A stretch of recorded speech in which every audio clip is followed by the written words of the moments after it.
करके एक बार बड़े प्रेम के साथ में सभी पांडव और कौरवों में युद्ध हुआ। और जिस समय पांडव और कौरवों में युद्ध हुआ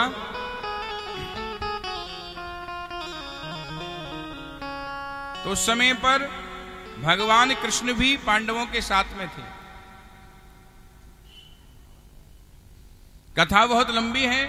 युद्ध हुआ क्यों, कहां से प्रारंभ हुआ, भगवान ने दुर्योधन को बहुत समझाया जाकर। केशव ने कहा, रे दुर्योधन, आप एक काम करो, बिना युद्ध के ही थोड़ा बहुत बंटवारा कर दो। अगर ज्यादा नहीं तो कम से कम 1/4 हिस्सा ही पांडवों को दे दो। भगवान ने जब ऐसा कहा, बोले आधा नहीं, तिहाई भी नहीं, चौथाई भी नहीं, कुछ भी नहीं। बोले महाराज, आप चौथाई की बात करते हो, मैं एक सुई की नोक के बराबर भी बिना युद्ध के नहीं दूंगा। भगवान बोले, ये तो बहुत ज्यादा हटीला और जिद्दी है।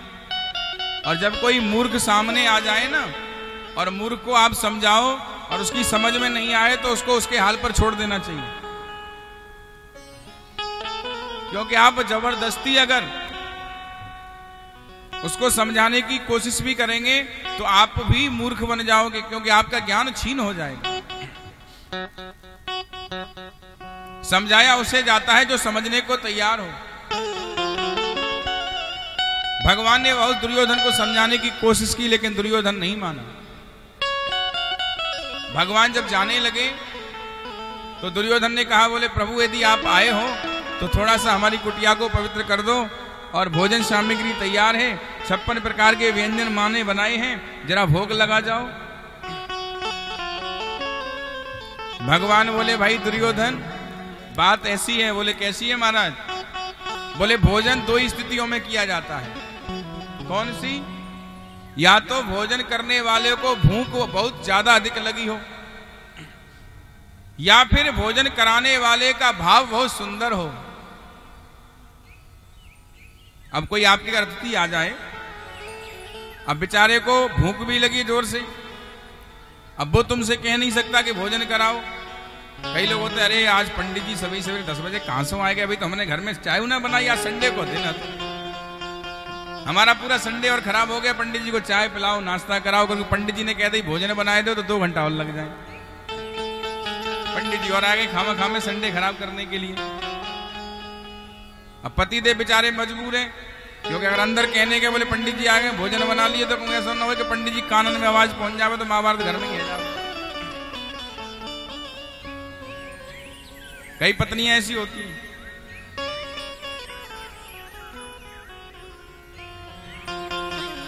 और कई पत्नियां ऐसी होती हैं, महाराज के रात के 12 भी बज रहे हो ना, अगर कोई भी अतिथि द्वार पर आ जाए, अतिथि देवो भव, अतिथि से बड़ा कोई देवता नहीं है। अगर हमारे घर पर ही कोई अतिथि आ जावे, और चाहे रात्रि के 12 ही क्यों ना बज रहे हो, अगर उस समय भी आप उठ करके उसके स्वागत सत्कार में लग जाइए, अपनी नींद को त्याग दीजिए, निश्चय ही आपको जितना भगवान का भजन करने का फल प्राप्त होता है, उतना उसकी सेवा करने से होगा। आपने कभी देखा होगा, हमारे हिंदू सनातन धर्म में लोग अपने धर्म कार्य के लिए, मेरे ठाकुर के लिए, मेरे सनातन धर्म के लिए अपने कार्यों को छोड़ना नहीं चाहते। भले ही धर्म निकल जाए, भगवान निकल जाए, काम छूट जाए, कोई दिक्कत नहीं, लेकिन काम नहीं छूटना चाहिए। हम लोग कहते हैं महाराज काम नहीं करेंगे तो धन कहां से आएगा, बात भी ठीक है, लेकिन प्यारे धन कमाना तो अच्छी बात है, क्योंकि बिना धन के कोई कार्य संपूर्ण नहीं होता। लेकिन धन में लिप्त हो जाना और उसमें डूब करके धन को कमाना, वो नरक का दरवाजा है महाराज। उतना कमाइए जितना कि हमारे परिवार का गुजर बसर हो सके, परिवार का संचालन कर सकें, धर्म पर वही लगा सकें, धर्म में हमारा पवित्र धन लगता रहे और हमारा जीवन भी सुंदर बना रहे और हम प्रभु से भी कभी दूर न रहें।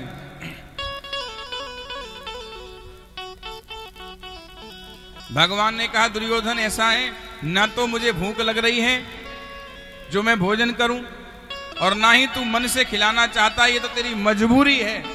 मैं तेरे घर आ गया हूं और तू सोच रहा है कि आए हुए भगवान अब क्यों इस मौके को गंवाएं, तो भोजन ही करते चले जाओ।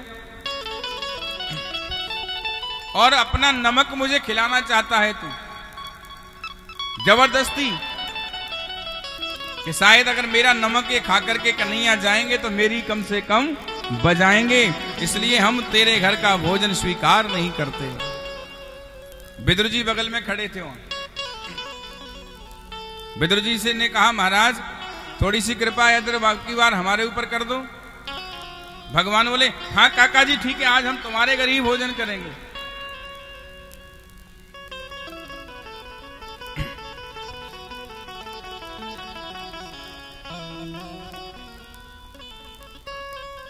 क्योंकि बीच में ये जो आवाज आ रही है ना चिरचिर की, ये जो लाइट की प्रॉब्लम की वजह से है, लाइट वाला आकर के करेगा इसको सेट कर देगा तो दिक्कत नहीं होगी।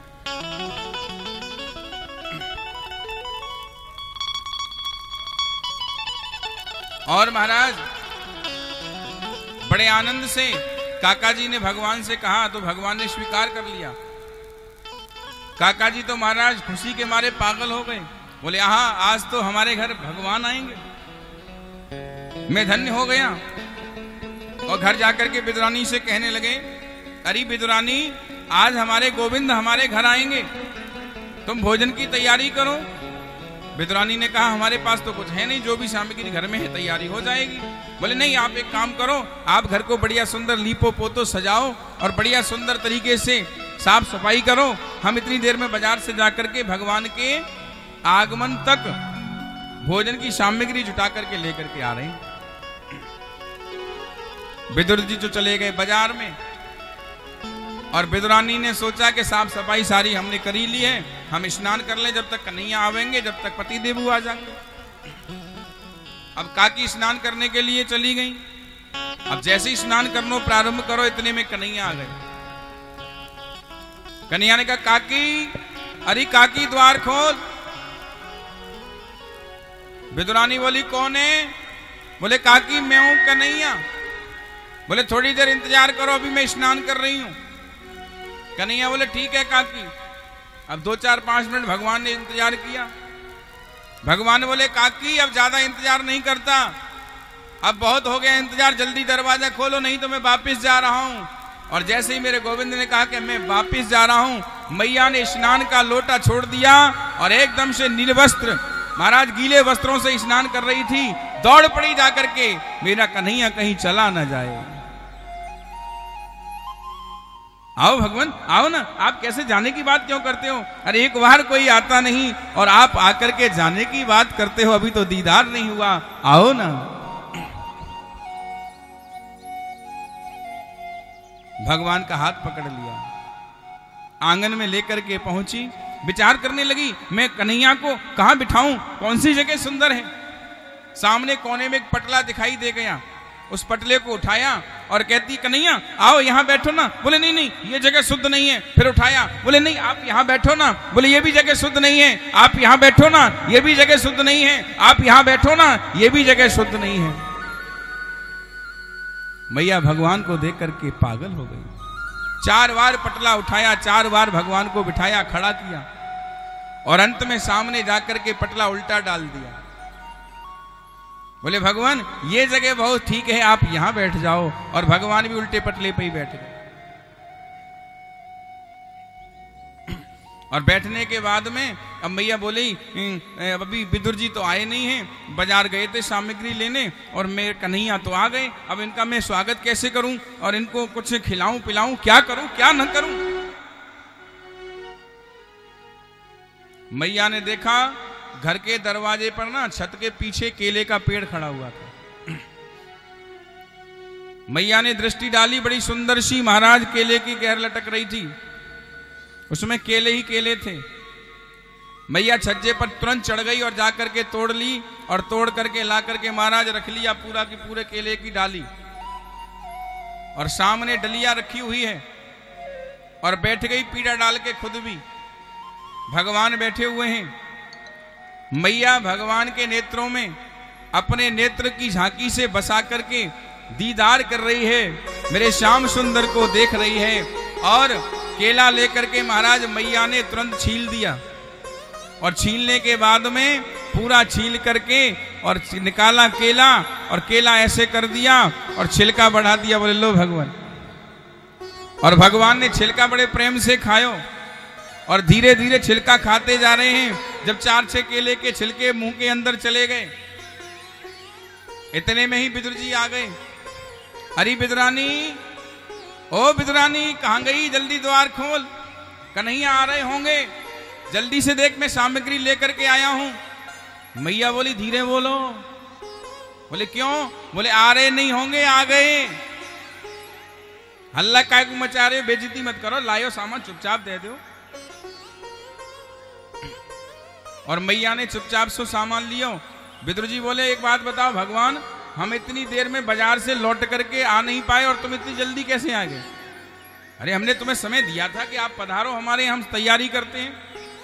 बोले महाराज बात ऐसी है, या तो मैं किसी का निमंत्रण सहज स्वीकार करता नहीं हूं, और कर लेता हूं तो फिर देर नहीं करता हूं, फिर तो मैं तुरंत पहुंच जाता हूं। तुम्हारी क्या व्यवस्था, इससे मुझे कोई मतलब नहीं है। क्योंकि रिश्तेदार कभी व्यवस्था देख करके नहीं आता। तुम्हारे घर में व्यवस्था है या नहीं है, वो तो कभी भी आ सकता है। व्यवस्था बनाना तो तुम्हारा धर्म है। आज मेरे गोविंद को देख करके विदुर जी मुस्कुराने लगे। और विदुर जी ने जैसे ही देखा भगवान की ओर, और उधर देखा विदुरानी की ओर, विदुर जी बोले काहे देवी, ये काहे रोए? बोले क्या हुआ, बीच में मत बोलो, दूर हटो, हमें भगवान का भोग लगाने दो।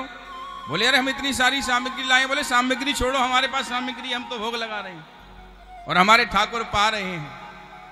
मैया बोली अपनी तरफ तो देख लो।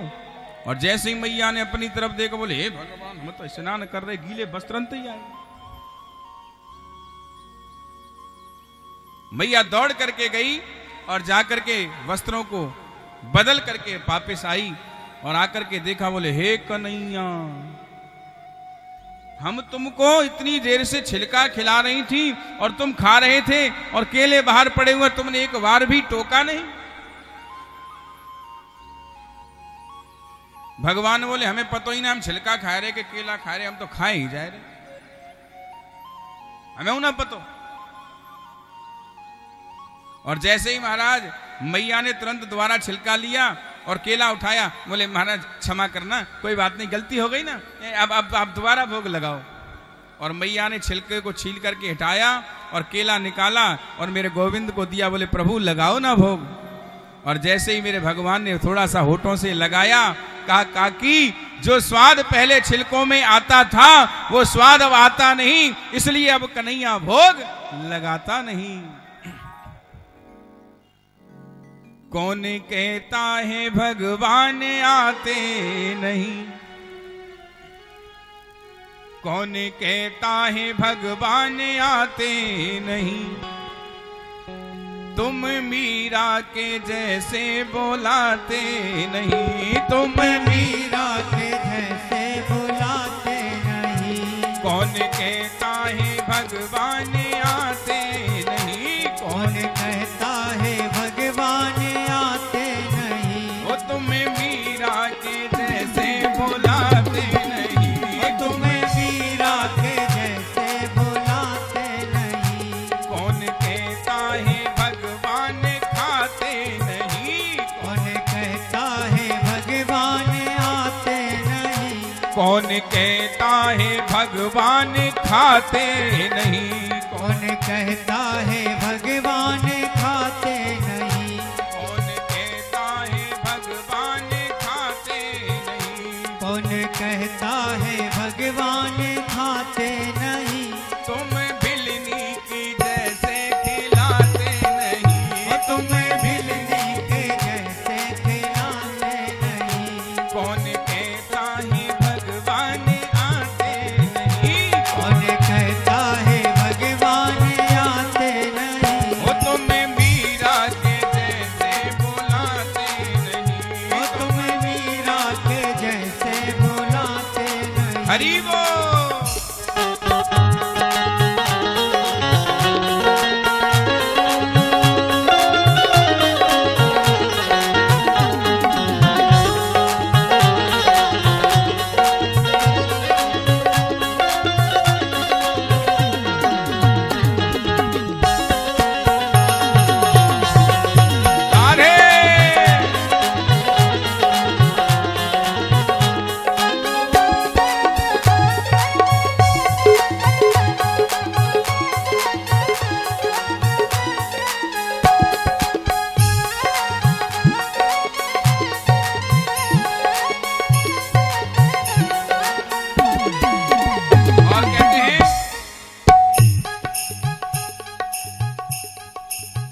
कौन कहता है भगवान सोते नहीं, कौन कहता है भगवान सुनते नहीं, कौन कहता है भगवान सोते नहीं, कौन कहता है भगवान सोते नहीं, ओ भगवान सोते नहीं, प्रभु सोते नहीं, भगवान सोते नहीं, प्रभु सोते नहीं, कौन कहता है भगवान सोते नहीं, कौन कहता है भगवान सोते नहीं, माँ यशोदा के जैसे सोलाते नहीं, माँ यशोदा के जैसे सोलाते नहीं, माँ यशोदा के जैसे सोलाते नहीं, ओ माँ यशोदा के जैसे सोलाते नहीं, कौन कहता है भगवान आते नहीं, कौन कहता है भगवान आते नहीं, तुम मीरा के जैसे बुलाते नहीं, तुम्हें मीरा के जैसे बुलाते नहीं, ओ राधे राधे गोविंद गोविंद राधे, राधे राधे गोविंद गोविंद राधे, राधे राधे गोविंद गोविंद राधे, राधे राधे गोविंद गोविंद राधे, गोविंद राधे गोपाल राधे, गोविंद राधे गोपाल राधे, गोविंद राधे गोपाल राधे, गोविंद राधे गोपाल राधे, ओ राधे राधे गोविंद गोविंद राधे, राधे राधे गोविंद गोविंद राधे, राधे राधे गोविंद गोविंद राधे, राधे राधे गोविंद गोविंद राधे, राधे राधे गोविंद गोविंद राधे, राधे राधे गोविंद गोविंद राधे, गोविंद राधे गोपाल राधे, गोविंद राधे गोपाल राधे, गोविंद राधे गोपाल राधे, गोविंद राधे गोपाल राधे, राधे राधे गोविंद गोविंद राधे, राधे राधे गोविंद गोविंद राधे, राधे राधे गोविंद गोविंद राधे, राधे राधे गोविंद गोविंद गोविंद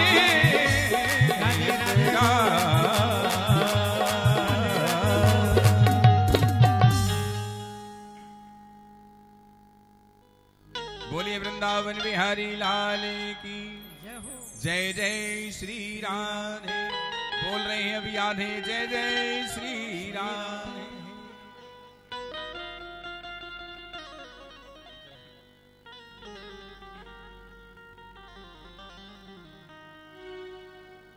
आज भगवान ने बड़े सुंदर तरीके से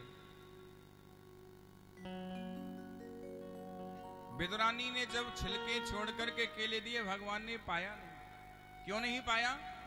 कि भाव का भूखा हूं मैं और भाव ही बस सारे हैं, और भाव से मुझको भजो तो भव से बेड़ा पार है। मेरा गोविंद तो भाव से प्रेम से रिश्ता है। जो प्रेम से मेरे गोविंद को बुलाता है, भगवान उसको सहज संपूर्ण फल प्राप्त कराता है। और वहां पर भगवान ने बहुत सुंदर बात कही है। एक लाइन गुनगुनाते हैं। हो सबसे ऊंची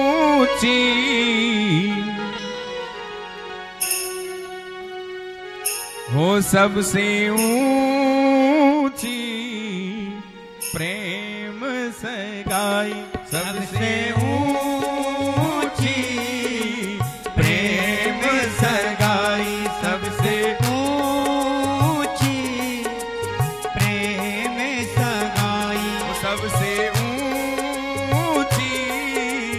प्रेम सगाई, सबसे ऊंची प्रेम सगाई, प्रेम सगाई हाजी प्रेम सगाई,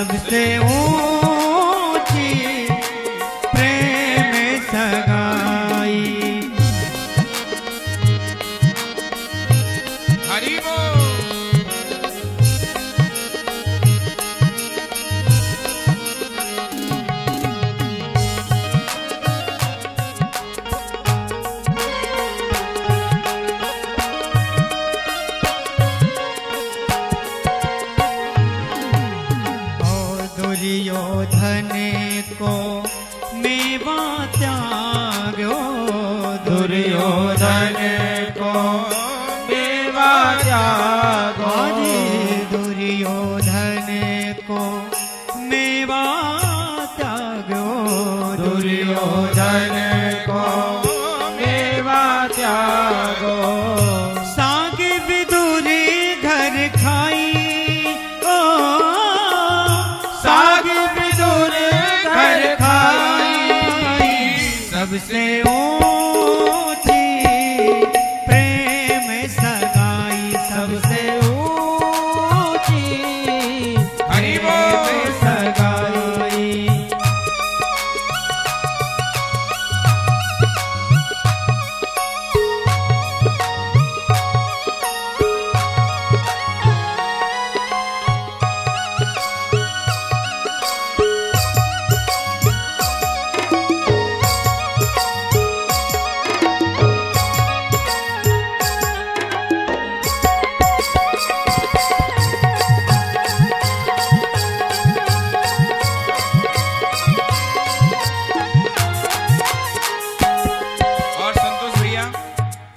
अगर यही भजन हमारे वृंदावन में होता या कहीं पर भी होता तो अब तक महाराज सबसे ऊंची प्रेम सगाई, साग दुर्योधन की मेवा त्यागी, साग विदुर घर खाई, सबसे ऊंची प्रेम सगाई।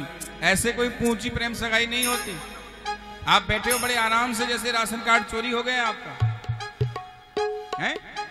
दिल्ली में राशन कार्ड बहुत चोरी होते हैं महाराज। लाइन लग जाती है हमारे यहाँ नाचने वालों की, भगवान को रिझाने वाले की। अभी तो आप 100 ग्राम हो और 100 ग्राम में से कम 10-5 ग्राम तो भजन लगना ही चाहिए। तो ऐसे भगवान को नहीं रिझाया जाता, भगवान ऐसे नहीं आते। इसलिए उठाइए दोनों हाथ मिलकर के ताली बजाते हुए, नाचते झूमते हुए चलना है।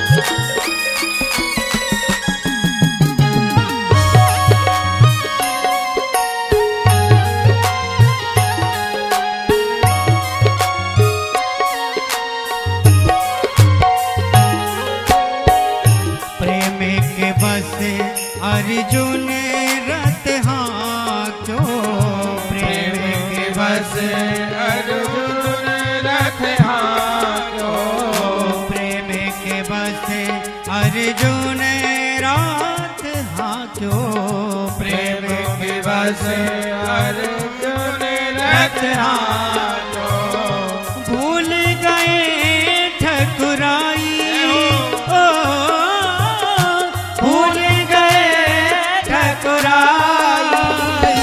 सबसे ऊंची प्रेम सगाई, सबसे ऊंची प्रेम सगाई, सबसे ऊंची प्रेम सगाई, सबसे ऊंची प्रेम सगाई।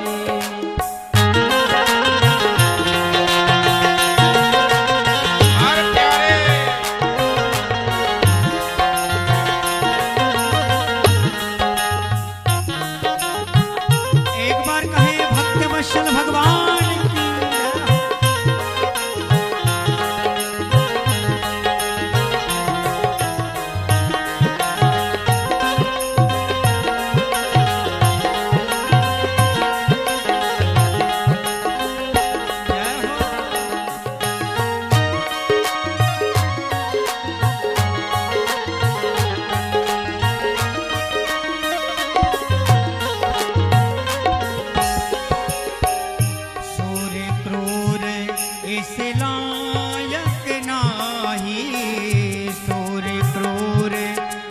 लायक नाही, सूर्य क्रूर इस लायक नाही, सूर्य क्रूर इस लायक नाही।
वृंदावन बिहारी लाल की जय हो। जय जय श्री राधे। आज मेरे श्याम सुंदर मैया का प्रेम पाकर के बड़े आनंद विभोर हो गए।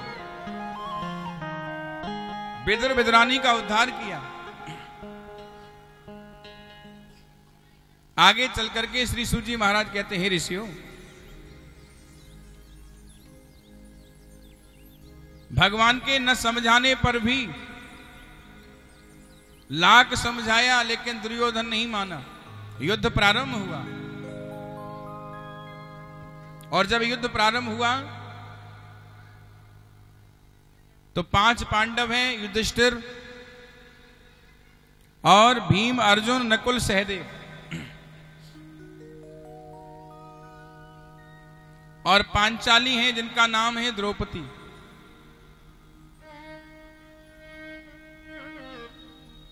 युद्ध चल रहा था, आमने सामने सारी सेना खड़ी हुई है। सभी ने मिलकर के एक बार युधिष्ठिर से कह दिया, बोले महाराज एक काम करो, अर्जुन के सामने गुरु द्रोणाचार्य जी खड़े हुए हैं, और जब तक ये दुर्योधन की तरफ से सामने खड़े रहेंगे, जब तक युद्ध में विजय प्राप्ति नहीं हो सकती। बोले क्या करना चाहिए? बोले आप एक काम करो महाराज, आप बोल दो आपकी सेना में एक अश्वत्थामा नाम का हाथी है, उसको मरवा दीजिए। और युधिष्ठिर अपने मुंह से बोल देंगे कि अश्वत्थामा मारा गया, और उधर द्रोणाचार्य जी समझेंगे मेरा पुत्र अश्वत्थामा मारा गया। ये दुर्लभ हो जाएंगे, शिथिल हो जाएंगे, मनोबल इनका गिर जाएगा, चिंतित हो जाएंगे, और महाराज व्याकुल होकर के पुत्र वियोग में डूब जाएंगे। उसी का मौका उठा करके अर्जुन विजय प्राप्त कर जाएंगे। युधिष्ठिर ने कहा कि महाराज मैंने कभी झूठ नहीं बोला, और आप मुझसे झूठ बुलवाना चाहते हो? कहा महाराज हमने कब कहा कि आप झूठ बोलते हो? झूठ थोड़ा ही है। अरे आप ऐरावत हाथी को मरवा दीजिए, जो आपके अश्वत्थामा है उसको आप मार दीजिए, हाथी को। जब सब लोगों ने जिद की, अश्वत्थामा का नाम का जो हाथी था उसे मार दिया। युधिष्ठिर ने कह दिया कि अश्वत्थामा मारा गया, अश्वत्थामा मारा गया। और जैसे ही द्रोणाचार्य जी के कानों में आवाज पहुंची, हाथ से धनुष बाण छूट गए। क्योंकि पुत्र का बिछड़ना जैसे ही मरने की मरणाशक्ति जैसी अवस्था में, और पिता के कानों में आवाज पहुंच जाए तो पिता टूट जाता है। और महाराज ये तो पिता पुत्र के वियोग में पुत्र की ओर दौड़ने लगे, युद्ध भूमि छोड़ करके। अर्जुन ने इसी का फायदा उठाया और विजय प्राप्त कर। द्रोणाचार्य जी ने जाकर के देखा कि अश्वत्थामा रथ पर सवार है, युद्ध चल रहा है।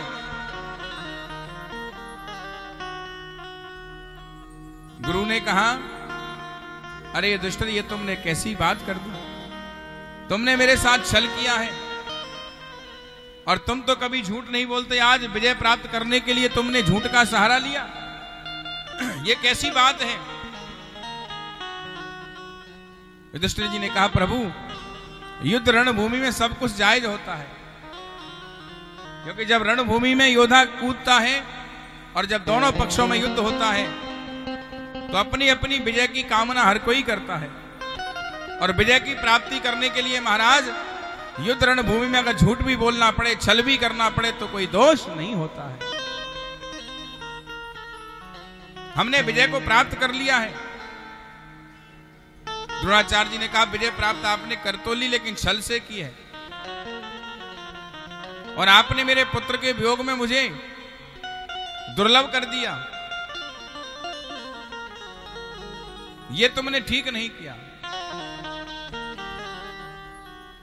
अश्वत्थामा को जैसे ही पता चला, क्रोध में आ गया।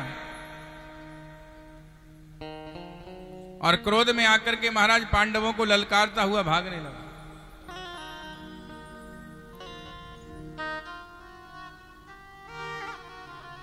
अरे पांडवों, तुमने आज मेरे पिता की हालत की है, इसके जिम्मेदार तुम हो। मैं तुम्हें जीवित नहीं छोड़ूंगा, मैं तुम्हारे वंश का सर्वनाश कर दूंगा। और महाराज दुर्योधन के पास पहुंच गया।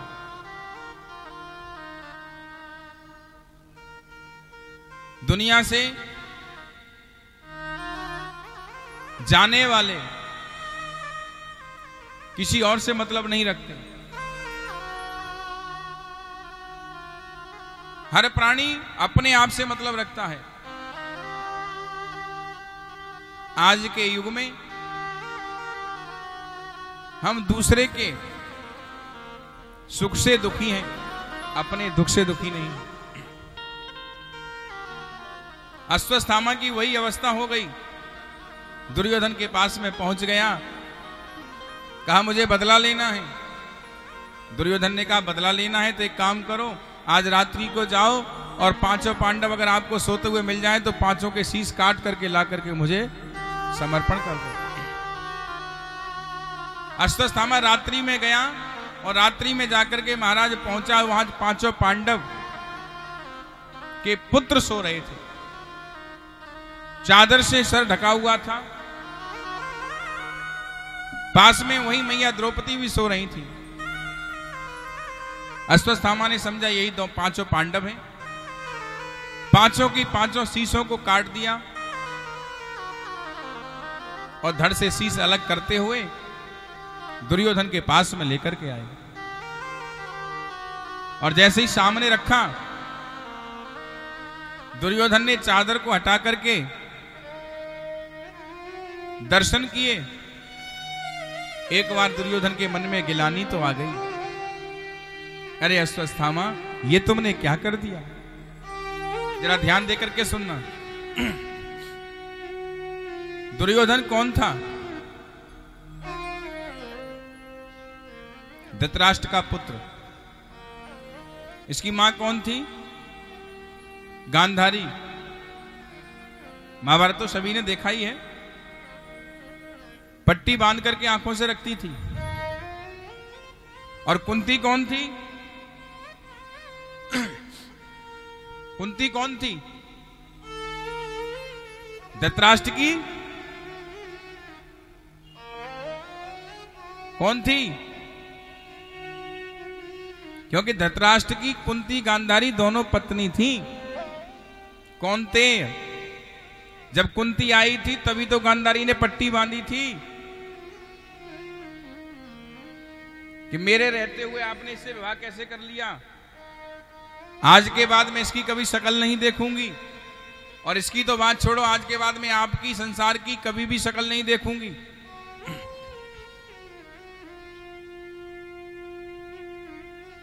तो पांडव किसके पुत्र हुए? पांडव भी तो धृतराष्ट्र के ही थे हैं। और दुर्योधन भी उन्हीं के हैं। तो महाराज, चाहे भले ही परिवार कितना भी बड़ा हो, कितनी भी बड़ी दुश्मनी हो, लेकिन फिर भी खून की खून को आती है।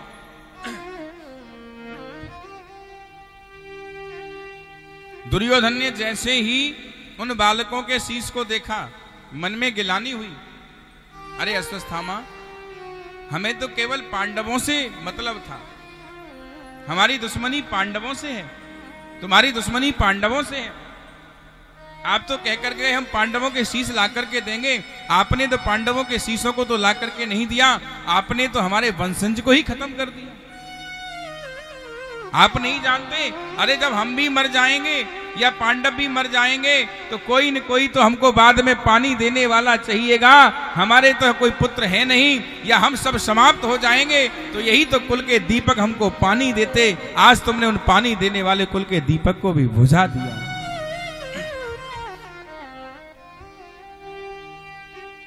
जीवन में याद रखना प्यारे,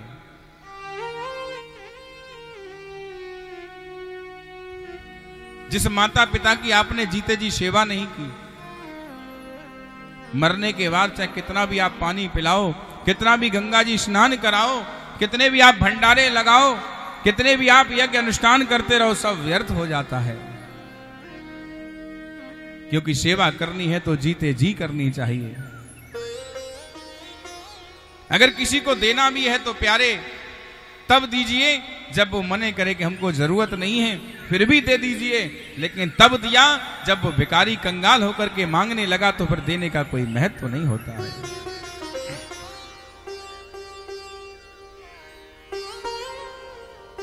इसलिए जीवन में याद रखो,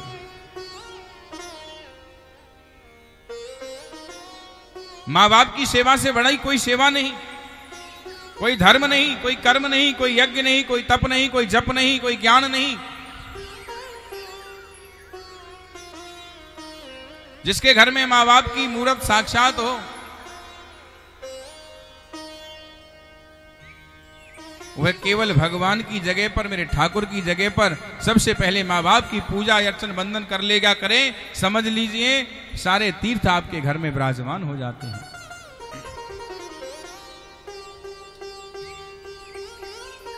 इसलिए ध्यान रखिए, घर में वंश में पानी देने वाला जरूर चाहिए। अरे अश्वत्थामा, तुमने तो हमारे वंश को ही समाप्त कर दिया। महाराज मुझसे भूल हो गई। और इधर में द्रौपदी विलाप करती है, हे केशव, हे मुरली मनोहर, ये कैसा अनर्थ हो गया। मैं सोती रह गई और मेरे 5 बालकों को कोई शीश काट करके ले गया। मैं बहुत बड़ी अभागी मां हूं, मां के रहते हुए संतान को बचा नहीं सकी। रो करके कहने लगी। अर्जुन और भगवान प्रकट हो गए। कहा, देवी क्यों रोती हो, क्या बात है। बोले, महाराज देखो ना, ये मेरे 5 पुत्र, जिनका केवल धड़ पड़ा हुआ है, शीश है ही नहीं, न जाने किनने इनको समाप्त कर दिया है। भगवान ने अर्जुन से कहा, अर्जुन आपको पता है ना। बोले, क्या। बोले, ये सब कुछ अश्वत्थामा ने किया है, और किसी की हिम्मत नहीं, किसी की ताकत नहीं जो और कोई कर सके। ज्यादा जोर से नहीं गाना इसको।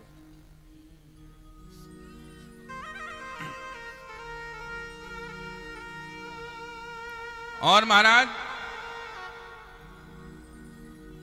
जब कहा द्रौपदी ने कि मेरे पुत्रों को किसने समाप्त किया है, और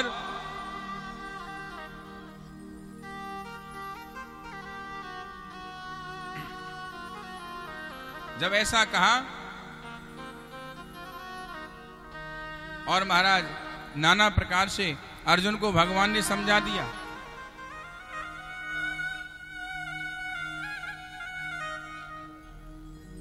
भगवान ने जैसे अर्जुन को समझाया, अर्जुन की समझ में आ गया कि अश्वत्थामा ने किया है। आज भगवान और अर्जुन निकल पड़े अश्वत्थामा को पकड़ने के लिए।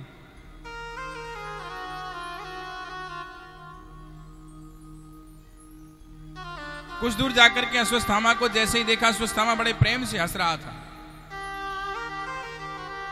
जोर जोर से किलखाली मार करके हंस रहा था। मैंने बहुत बड़ा कार्य कर दिया, मैंने पांडवों के वंश को समाप्त कर दिया। अर्जुन ने जाकर के जैसे ही अश्वत्थामा को देखा, पकड़ लिया, और पकड़ करके खींचते हुए उसके केसों को द्रौपदी के सामने ला करके खड़ा कर दिया। और महाराज इसको मारने के लिए धनुष बाण उठाया। द्रौपदी ने तुरंत अर्जुन को रोक दिया। भैया रुक जाओ, इसको मारना मत। अर्जुन ने कहा, क्यों। मैया ने कहा, ये इसको मारना ठीक नहीं है, आप इसको मारिए मत, क्षमा कर दीजिए। बोले, क्षमा क्यों कर दें, इसने हमारे 5 पुत्रों को मार दिया, आपके 5 पुत्रों को समाप्त कर दिया, और आप कहती इसको क्षमा कर दें, क्यों। आज उसी समय भगवान कृष्ण द्रौपदी के सामने हाथ जोड़ करके खड़े हो गए।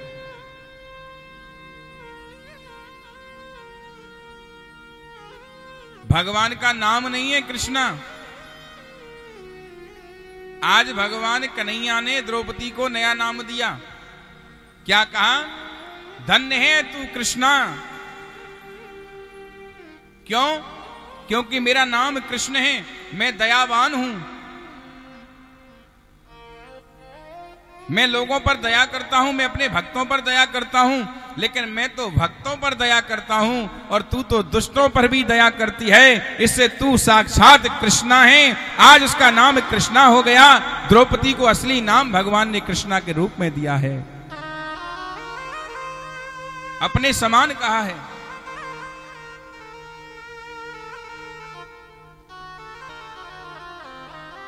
हम लोग जो गाते हैं ना, कृष्णा कृष्णा हरे कृष्णा, वो कृष्णा कोई और नहीं, वह द्रौपदी भगवान से जुड़ी हुई है। भगवान का नाम कृष्ण है और द्रौपदी का नाम कृष्णा है,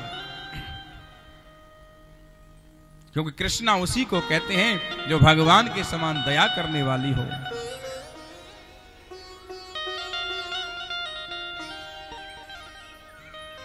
तुम धन्य हो। अर्जुन ने कहा चाहे कुछ भी हो, मैं इसको जीवित नहीं छोड़ूंगा।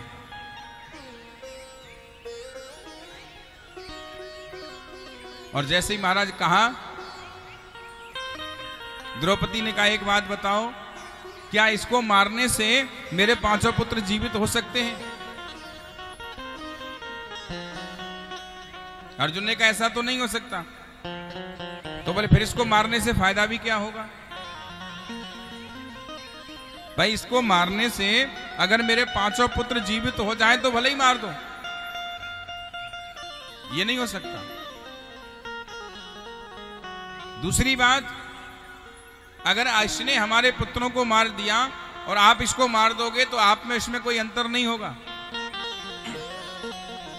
बराबर हो जाएंगे। और महाराज जब कह दिया ऐसा, तीसरी बात एक और है। बोले क्या? बोले तीसरी बात ये है कि ये ब्राह्मण है, और चौथी बात महाराज बोले गुरु का पुत्र है,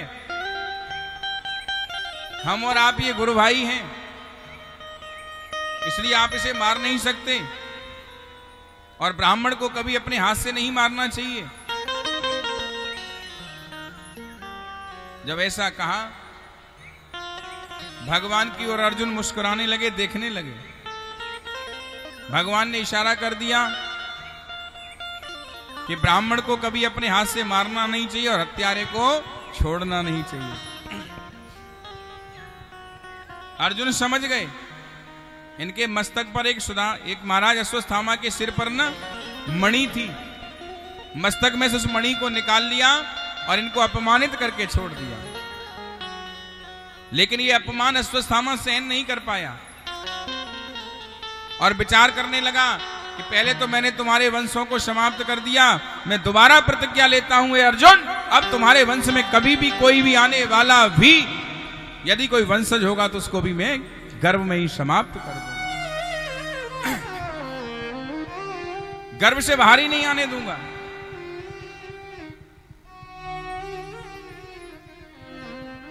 आगे आगे दौड़ रहा है अश्वत्थामा, पीछे पीछे अर्जुन, भगवान दौड़ रहे हैं।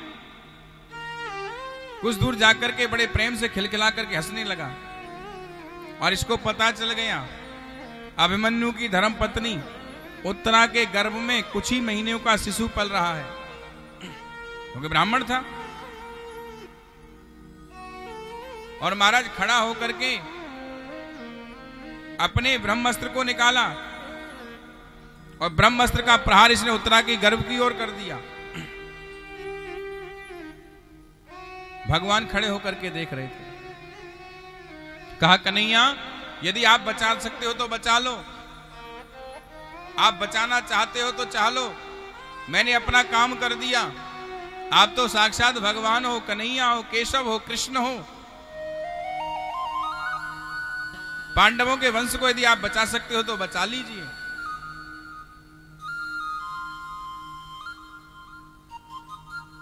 भगवान ने अर्जुन की ओर इशारा किया। अर्जुन से कहा कि महाराज इसने ब्रह्मास्त्र छोड़ तो दिया है, लेकिन एक बात ध्यान रखना, ये छोड़ना जानता है लेकिन वापस करना नहीं जानता। और जो गुरु ने इसको नहीं दिया वो आपको दिया है, इसलिए आप भी अपने ब्रह्मास्त्र का प्रहार करो और इसको रोकने की कोशिश करो। अर्जुन ने तुरंत ही अपने ब्रह्मास्त्र का प्रहार किया और महाराज बीच में ही उसको रोक दिया। भगवान ने विराट चतुर्भुज रूप वहां पर बनाया है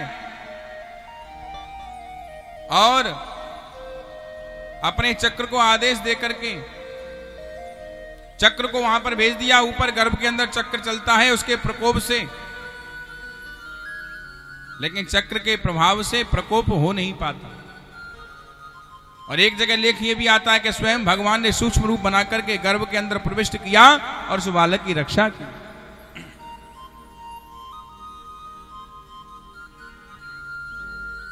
आज बड़े आनंद से भगवान ने उत्तरा के गर्भ की रक्षा की। बोलिए भक्त वत्सल भगवान की।